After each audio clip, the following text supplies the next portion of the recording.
All right, guys, welcome back. And today we're going to be talking about 4 very important words that we call demonstratives. Okay, so demonstratives are words that demonstrate the object that we're talking about. And you might not be familiar with the word demonstratives, but you probably have heard of these words. This, that, these, and those. Those are the basic demonstratives.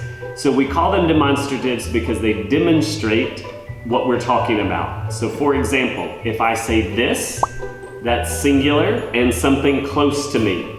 If I say that, it's singular and something that's further away.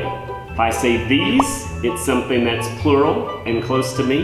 And if I say those, it's something that's plural and further away. So all of those words demonstrate both how many and how far away it is. A lot of people get confused. Well, how far is far away? There's really not a specific idea, but generally speaking, if it's close enough for you to touch it, then we use this or these. If you can't touch it, then we usually use that or those. Another question that people will often have is about the pronunciation, because this and these in Indonesian, for those that have an Indonesian tongue, is sometimes a little bit challenging. But there are a few things that will help you, both the vowel and the ending.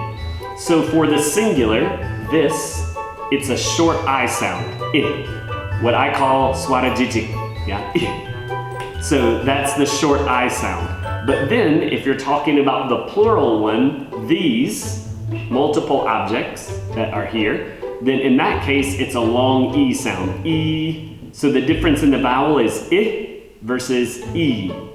Another thing that will help you is the consonant sound at the end. Even though both words are spelled with an S, one sounds like an S and one sounds like a Z. So if you're talking about the singular, this, it's the short I with an S sound, this. If you're talking about the plural, these, it's an E sound with a Z, these, z. Okay, so this or these, this or these. But we also have that and those. That's just a little bit easier. So the challenge is usually between this and these, so that you can both know how to use it correctly, but also hear it correctly and make sure that you pronounce it correctly.